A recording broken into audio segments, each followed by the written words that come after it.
నారాయణాయ. కలియుగ ప్రత్యక్ష దైవమైన ఆ వెంకటనాథుని గురించి స్మరించుకునే తిరుమల వైభవానికి మీకు స్వాగతం. నేటి తిరుమల వైభవ విశేషాలను ఇప్పుడు చూద్దాం.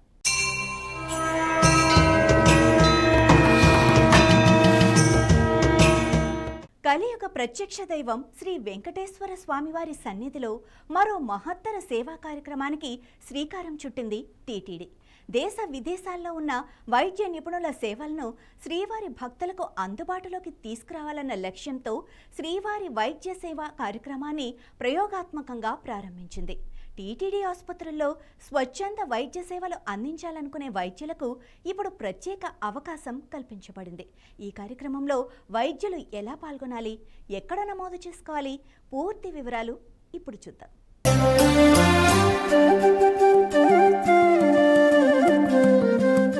శ్రీ వెంకటేశ్వర స్వామివారి ఆశీస్సులతో టీటీడీ మరో వినూత్న సేవా కార్యక్రమాన్ని భక్తుల ముందుకు తీసుకొచ్చింది.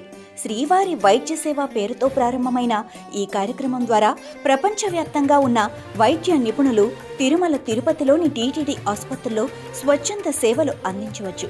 ఈ మేరకు ప్రత్యేకంగా రూపొందించిన ఐటీ అప్లికేషన్ను టీటీడీ ఈవో శ్రీ ఎం రవిచంద్ర ప్రారంభించి కార్యక్రమాన్ని అధికారికంగా ప్రారంభించారు. సూపర్ స్పెషాలిటీ వైద్య నిపుణులకు 3 రోజుల పాటు, ఎంబీబీఎస్ వైద్యులకు 7 రోజుల పాటు సేవలందించే అవకాశం కల్పించారు. ఈ సేవలో పాల్గొనే వైద్య నిపుణులకు తిరుమల తిరుపతిలో ఉచిత వసతి మరియు భోజన సౌకర్యాలు టీటీడీ ద్వారా అందించబడతాయి. అశ్విని ఆసుపత్రి, స్విమ్స్, బర్డ్ ఆసుపత్రి, ఆయుర్వేద ఆసుపత్రి, శ్రీ పద్మావతి చిన్నపిల్లల ఆసుపత్రి, ఎస్వి గోశాల తదితర టీటీడీ అనుబంధ సంస్థల్లో ఈ సేవలు అందుబాటులో ఉంటాయి. ఈ పవిత్ర సేవలో పాల్గొనాలనుకునే హిందూ మతానికి చెందిన వైద్య నిపుణులు టీటీడీ అధికారిక వెబ్సైట్లో నమోదు చేసుకోవచ్చు. రిజిస్ట్రేషన్ వెబ్సైట్ www.ttdevasthanams.ap.gov.in/శ్రీవారి సేవ/ఇన్స్ట్రక్షన్స్. వైద్యం వృత్తి మాత్రమే కాదు, అది ఒక మహత్తర సేవ. ఇప్పుడు ఆ సేవను శ్రీవారి సన్నిధిలో అందించే అపూర్వ అవకాశాన్ని టీటీడీ కల్పిస్తోంది. మానవ సేవే మాధవ సేవ అనే స్ఫూర్తితో ముందుకు వచ్చే ప్రతి వైద్య నిపుణుడికి శ్రీవారి ఆశీస్సులు పుష్కలంగా లభిస్తాయి.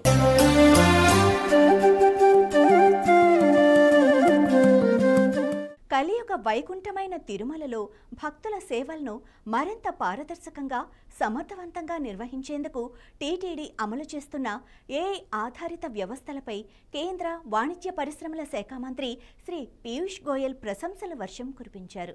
శ్రీవారి దర్శనం అనంతరం మీడియాతో మాట్లాడిన ఆయన తిరుమలలో సాంకేతికత వినియోగం దేశానికి ఆదర్శంగా నిలుస్తోందని అన్నారు. దీనికి సంబంధించిన పూర్తి వివరాలు ఇప్పుడు తెలుసుకుందాం.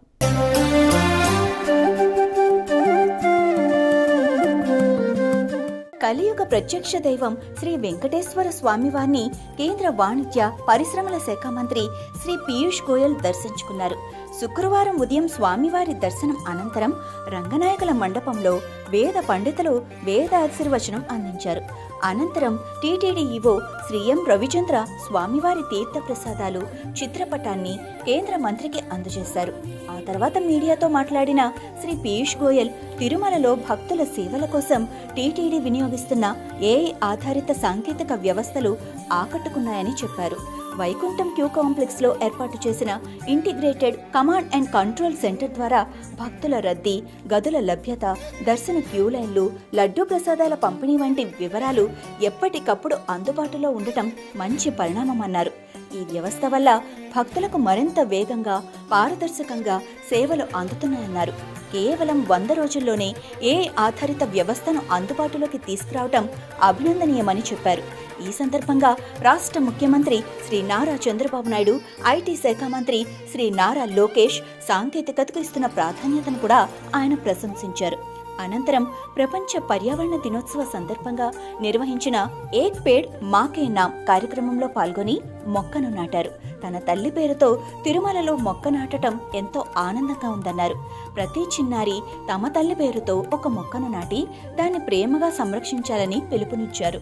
ప్రధానమంత్రి శ్రీ నరేంద్ర మోడీ ప్రారంభించిన ఈ కార్యక్రమం పర్యావరణ పరిరక్షణకు మరింత బలాన్నిస్తుందన్నారు.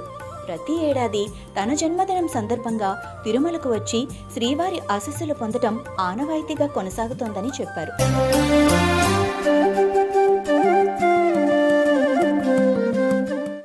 ఆరోగ్యకరమైన జీవన విధానానికి, మానసిక ప్రశాంతతకు, శారీరక దృఢత్వానికి యోగాభ్యాసం ఉత్తమ మార్గమని భారతీయ ఋషులు వేల ఏళ్ల క్రితమే ప్రపంచానికి చాటి చెప్పారు. ఆ మహోన్నత యోగ సాంప్రదాయాన్ని మరింత విస్తృతంగా ప్రజల్లోకి తీసుకెళ్లేందుకు టీటీడీ ప్రత్యేక కార్యాచరణ చేపట్టింది. అంతర్జాతీయ యోగా దినోత్సవాన్ని పురస్కరించుకొని జూన్ 7 నుంచి 21 వరకు యోగా అవగాహన ప్రత్యేక శిక్షణ కార్యక్రమాలను నిర్వహించనుంది. దీనికి సంబంధించిన పూర్తి వివరాలను ఇప్పుడు చూద్దాం.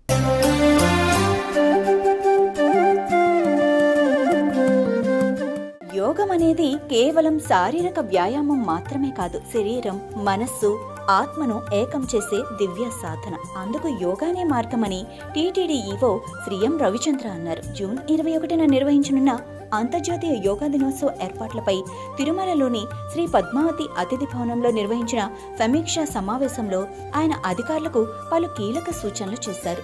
జూన్ 7 నుండి 21వ తేదీ వరకు ప్రతిరోజు టీటీడీ ఆధ్వర్యంలో యోగా అవగాహన ప్రత్యేక శిక్షణా కార్యక్రమాలు నిర్వహించాలని ఆదేశించారు. యోగాభ్యాసం ఒత్తిడి, ఆందోళనలను తగ్గించడంతో పాటు వ్యక్తిత్వ వికాసానికి దోహదపడుతుందని, అన్ని వయస్సుల వారు ఆరోగ్యకరమైన జీవనశైలిని అలవర్చుకునేందుకు యోగా ఉత్తమ సాధనమని వారు అన్నారు. అంతర్జాతీయ యోగా దినోత్సవాన్ని విజయవంతంగా నిర్వహించేందుకు Isha foundation, Patanjali Yogpeeth, Ramachandra mission, Brahmakumaris TTD SV Ayurveda ఆసుపత్రి సమన్వయంతో విస్తృత ఏర్పాట్లు చేపట్టాలని అధికారులను ఆదేశించారు.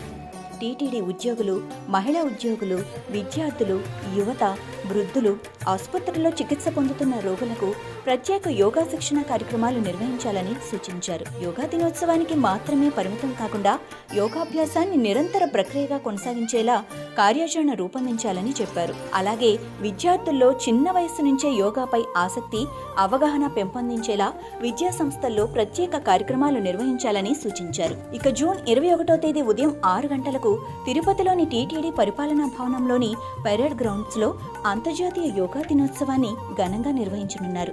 కార్యక్రమం అనంతరం వేలాది మంది పాల్గొనే యోగా అవగాహన ర్యాలీ కూడా నిర్వహించనున్నారు. భారతీయ సంస్కృతిలో అంతర్భాగమైన యోగాని ప్రతి ఇంటికి, ప్రతి వ్యక్తికి చేరువ చేయాలన్న లక్ష్యంతో టీటీడీ చేపడుతున్న ఈ కార్యక్రమాలు ఆరోగ్యవంతమైన సమాజ నిర్మాణానికి దోహదపడనున్నాయి.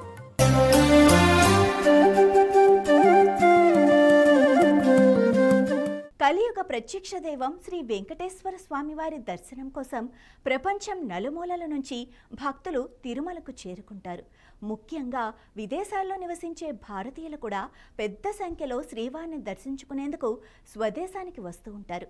అలాంటి ఎన్ఆర్ఐ భక్తులకు టీటీడీ శుభవార్త అందించింది. ఇప్పటి వరకు నెల రోజుల గడువుతో ఉన్న ప్రత్యేక దర్శన సౌకర్యాన్ని 3 నెలలకు పెంచుతూ కీలక నిర్ణయం తీసుకుంది. ఈ నిర్ణయం వల్ల విదేశీ భక్తులకు మరింత సౌలభ్యం కలగనుంది. ఆ వివరాలను ఇప్పుడు చూద్దాం.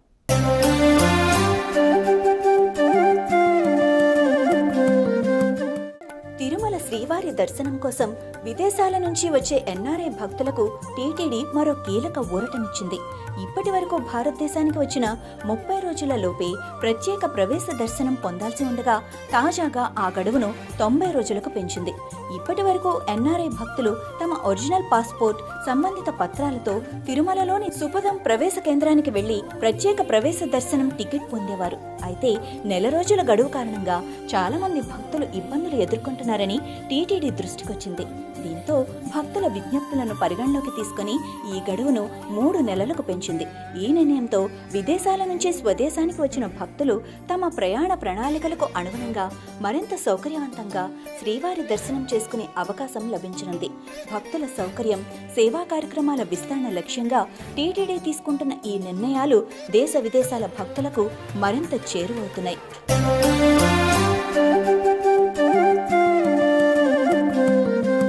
తిరుమల శ్రీవారి లడ్డూ ప్రసాదం గురించి అందరికీ తెలుసు.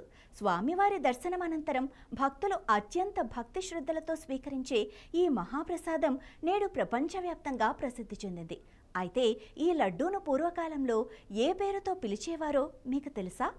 ఆశ్చర్యకరంగా శ్రీవారి ఆలయ శాసనాల్లో ఈ ప్రసాదాన్ని గురించి పేర్కొన్న ఆధారాలు కనిపిస్తాయి. ఆసక్తికర విషయాలు ఇప్పుడు మీకోసం.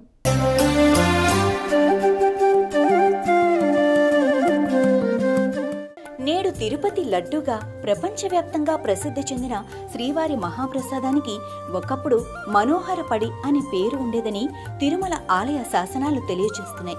మనోహర అంటే మనసును హరించేది, ఆకట్టుకునేది అని అర్థం. భక్తుల హృదయాలను పరవశింపచేసి ఈ దివ్య ప్రసాదానికి ఆ పేరు ఎంతో సరిగ్గా సరిపోతుంది. ప్రాచీన శాసనాల్లో నైవేద్యాలు, ప్రసాదాల వివరాలను నమోదు చేసే సందర్భంలో మనోహర పడి అనే పదాన్ని ఉపయోగించినట్లు చరిత్రకారులు పేర్కొంటున్నారు. కాలక్రమేణా ప్రసాద రూపంలో మార్పులు వచ్చినప్పటికీ భక్తుల విశ్వాసం మాత్రం యథాతథంగా కొనసాగింది. నేడు శ్రీవారి లడ్డు కేవలం ఒక మిఠాయి కాదు, అది శ్రీవారి అనుగ్రహానికి, తిరుమల మహత్యానికి ప్రతీకగా నిలిచింది. అందుకే ప్రతి భక్తుడు తిరుమల యాత్రను పూర్తి చేసే ముందు ఆ మహాప్రసాదాన్ని భక్తి శ్రద్ధలతో స్వీకరించి తనతో పాటు ఇంటికి తీసుకువెళ్తాడు. శాసనాల్లో నిలిచిపోయిన మనోహర పడి అనే పేరు శ్రీవారి ప్రసాద నైవేద్యానికి నేటికి సజీవ సాక్ష్యంగా నిలుస్తోంది.